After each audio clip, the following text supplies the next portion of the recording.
Purihin po ang Panginoon. Magandang araw sa inyong lahat, sa ating po mga kapatid dito sa Doha, Qatar. Isang kagalakan at isang magandang experience na ako po'y maging bahagi ng inyong pagsamba, lalo na po sa ating pagdiriwang ng ating pong Workers Appreciation Sunday. Napakagandang bagay po na makita natin na ating alalahanin, kilalanin, at i-encourage yung ating mga manggagawa, lalo na po dyan sa malayong dako ng Qatar. At isang napakasayang opportunity po, lalo na sa aming mga pastor at sa mga manggagawang unida, ang katulad na ganitong pagpapahalaga sa amin bilang mga lingkod ng ating Panginoon. Kaya purihin po ang Panginoon sa umagang ito. Ako po'y nagagalak na tayo'y sumasambang magkakasama. Kasama po ng aking buong sambahayan at ng ating iglesia sa Caloocan at ganoon din po ng ating distrito sa Metro Manila 1 ang aming pagbati sa bawat isa sa atin, sa buong iglesia ng Qatar at ganoon din po sa ating mga manggagawa. Nagagalak po tayo na ating batiin at i-encourage ang ating pong mga lingkod ng Panginoong Diyos na nandyan sa dako ng Qatar. Unang-una na ang ating mabuting pastor, ang ating Pastor Joel Gatchalian. Ito'y aking kumpadre. At sa maraming pagkakataon, nakakasama ko ang Pastor Joel. Actually, magkasama kami sa LEC. Kaya maraming mga bagay na magkasang-ayon kami dyan. At magkasama din kami dati sa Metro Manila 1. Kaya salamat sa paglilingkod ng ating pastor na nariyan ngayon sa dako ng Qatar.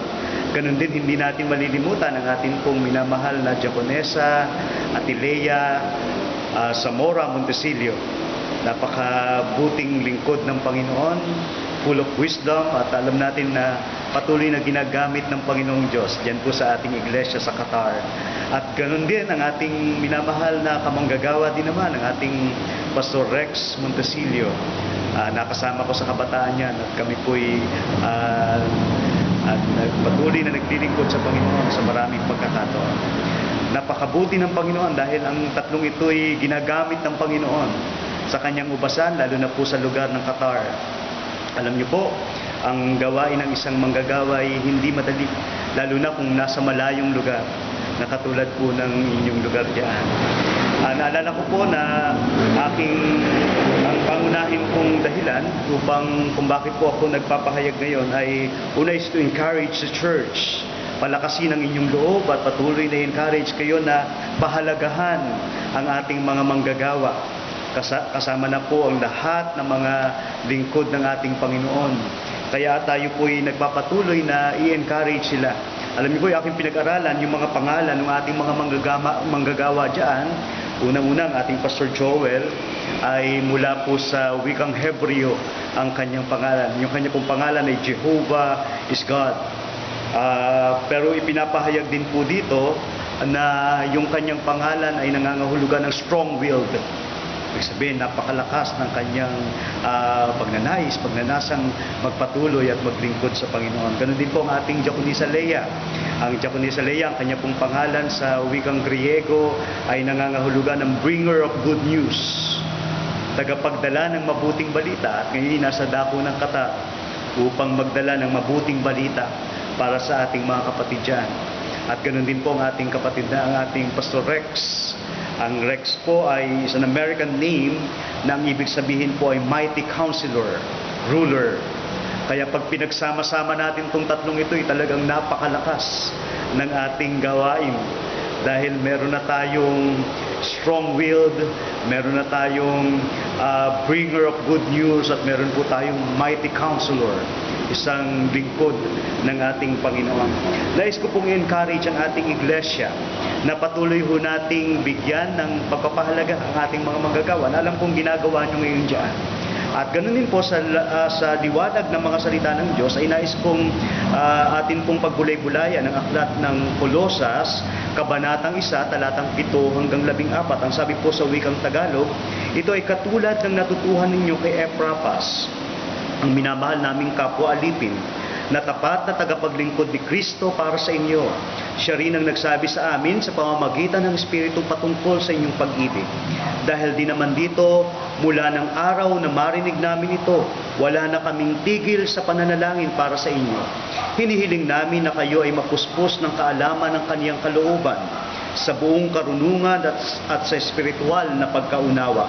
Ito ay upang mamuhay kayong karapat-dapat sa Panginoon sa buong kaluguran at upang kayo ay mamunga sa bawat gawang mabuti at lumalago sa kaalaman ng ating Panginoong Diyos. At upang kayo ay lumakas sa kapangyarihan ayon sa kapangyarihan ng Kanyang kaluwalhatian sa buong pagtitiis at pagtitiyaga na may kagalakan.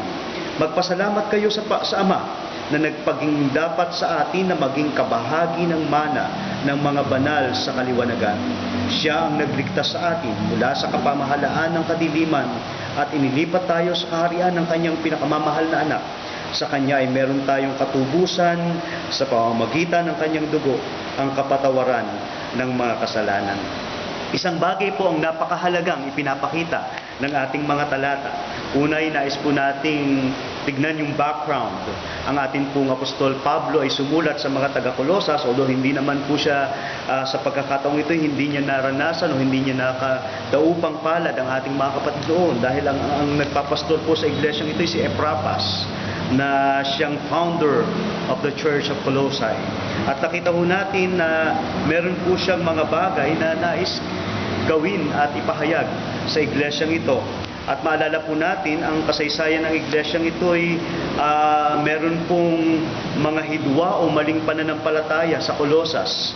At ito po it is similar to Gnosticism, na kung saan ay pinahahalagahan po nila the accumulation of knowledge, pero kay Apostol Pablo ay pinapakita niya na yung kaalaman itself is empty.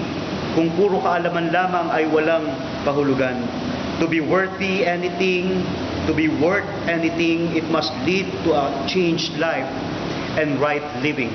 Kaya dito po, ini-encourage ni Apostol Pablo ang mga manggagawa sa iglesia ng Colossus na kanilang ipanalangin ang mga lingkod ng ating Panginoon. Kaya ito po ang challenge ko ngayon sa ating mga kapatid dyan sa Qatar, na atin pong pahalagahan, ipanalangin, i-encourage ang ating mga kamanggagawa, ating mga lingkod ng Panginoong Diyos sa inyong iglesia.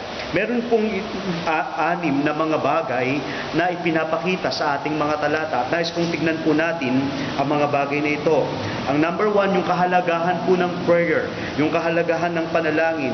Prayer has the power to rescue someone from all kind of difficulties, from all kind of hardship, from all kind of destruction. Kaya naniniwala ho tayo sa mabungang pananalangin ng iglesia, merong kayang gawin para sa ating mga manggagawa.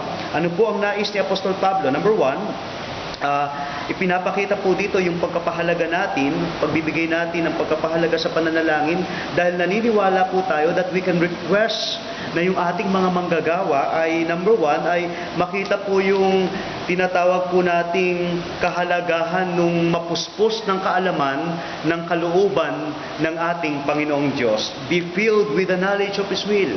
Ang sabi po dun sa talata, hinihiling namin na kayo'y mapuspos ng kaalaman ng Kanyang kalooban. Hinihiling namin na ito po ay kapuspusan ng kaalaman ng ating Panginoong Diyos. At ito po isang panalangin ng lahat ng manggagawang naglilingkod sa Panginoon ay mapuspos ng kaalaman kung paano nila magagawa ang kalooban ng Panginoong Diyos sa kanilang buhay. We need to know the Lord's specific plan for our life. Ito ang nais ng ating Panginoon at ito ang ibig ng ating Panginoong Diyos sa ating mga manggagawa. Ipanalangin po natin na kanila pong maunawaan at mapuspos ng kaalaman ng kalooban ng ating Panginoon. Pangalawang bagay po na sinasabi ng talata ay sa verse 9. Sabi, ask God to help them walk in a manner worthy of Christ's name. Sabi po diyan, maunawaan ang Kanyang kalooban o lubusang maunawaan ang kalooban ng ating Panginoon. Bilang mga mananampalataya, yung atin pong manner of conversation, pakikipag-usap, yung pamamaraan kung paano tayo nabubuhay, yung ating character and conduct should reveal obedience to God. At ito po ang ipanalangin natin ng ating mga lingkod ng Panginoong Diyos ay lubusang maunawaan ang kalooban ng Panginoong Diyos upang maipahayag po sa atin, lalo na tayo na Kanyang mga anak, ang kalooban ng Diyos, lalo tigit sa ating iglesia. Pangatlong bagay po na tinutukoy ng mga talata ay sa verse 10. Ang sabi ng talata, upang kayo'y mamunga sa bawat gawang mabuti